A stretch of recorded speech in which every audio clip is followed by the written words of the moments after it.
Hello everyone, welcome to my channel Model 3 Miles, my personal journey living with the Tesla Model 3 here in the UK. From long road trips powered by the Superchargers to the quirks and perks of EV ownership, I'm diving into it all.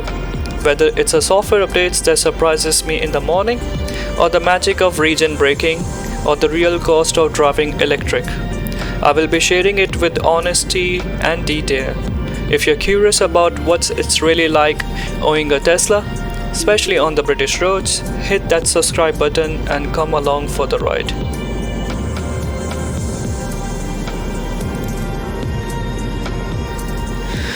Alright, so here we go, my first big Tesla Model 3 adventure, driving London to Scotland, and guess what, the UK weather decided to give me the warmest welcome ever, with a whole lot of rain, as usual. So charging stops, camping, insane views, and few surprises on the way. This trip had it all. Let's hit the road.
Cost of charging and the trip planning.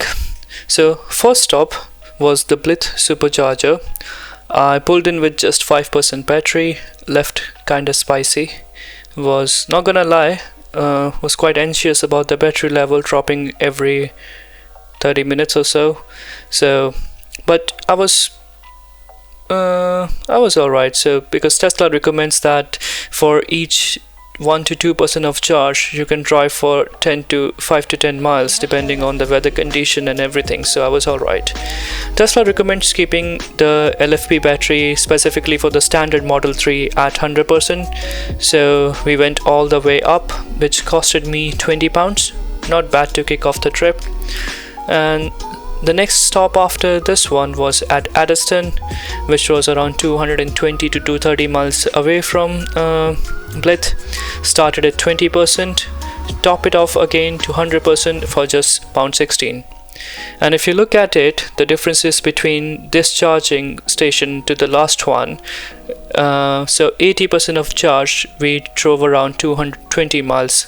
So if you see in the video here, I'm showing around the locations and how to check the supercharging locations across the map before the journey, and you can even add it your reach charge level, so when you reach to your destination how much charge you want your car to have.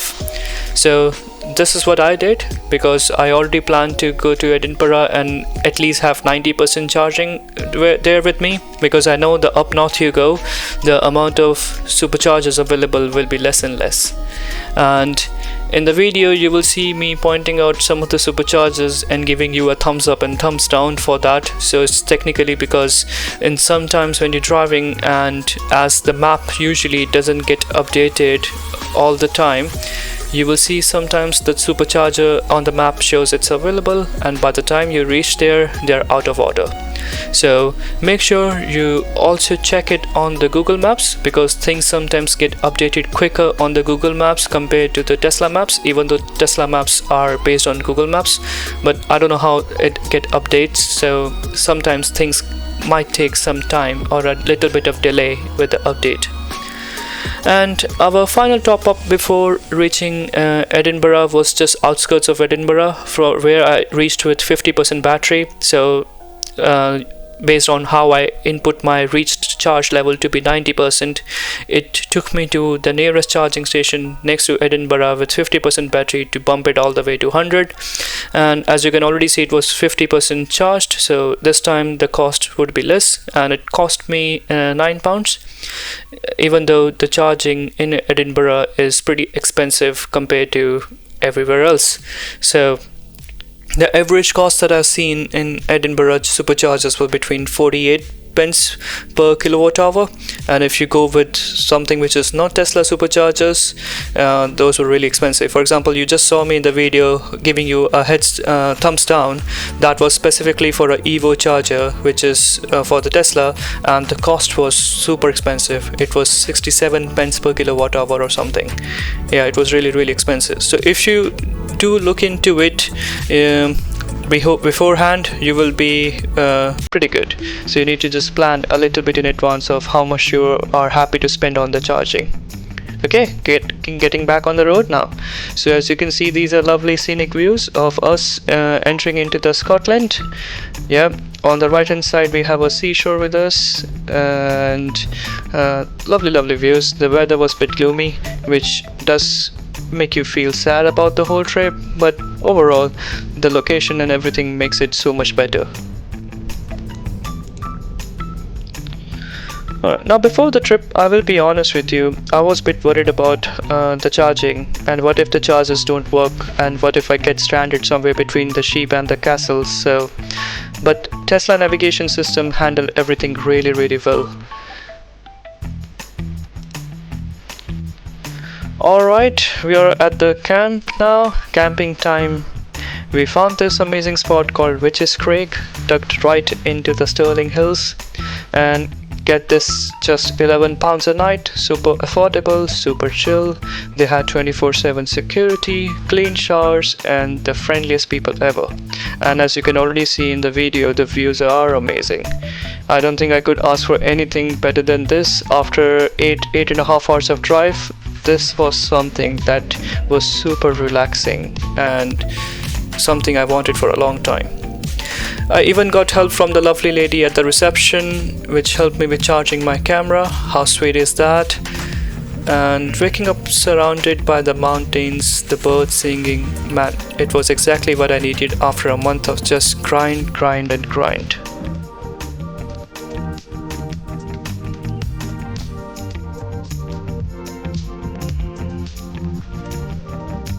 Guys, if you've never driven into Edinburgh this way, you're missing out.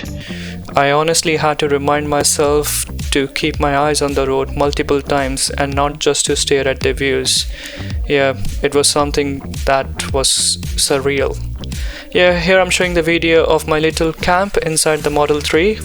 Don't mind the camera mount on the roof. So it's just a small little big stuff that helps you with making your journey more enjoyable. So I had my own inflatable mattress in the back, and you can see the duvet on the corner with some pillows, and everything was perfect. Besides that, I had an amazing sleep. Of course, after 8.5 hours of drive, you will have an amazing sleep anyway. So nature seriously has a way of pressing the reset button on your brain, and waking up surrounded by the mountains, the birds singing, as I mentioned before, it's so amazing. I'll just wait for you to enjoy the views and little bit of camp area, enjoy the music for. We were surrounded with the National Monument, the Wallace Tower, and I really wanted to see this tower, but I have to rush back to Glasgow for my quick meeting. And after finishing the work at Glasgow, it was time to head back to London, and here we come. This time, luckily no rain, just smooth roads, light traffic, and a lot of podcast, and just a couple of pictures from Edinburgh and Glasgow.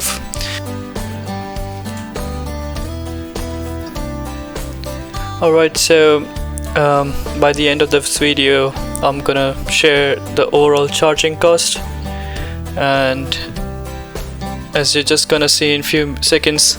This is the overall cost, and I use 6 charging stations for almost 800 miles of drive, which cost me £110. And if anybody wants to use my referral code, be my guest. It's on the screen, and I'm also add that into the detailed descriptions in the video.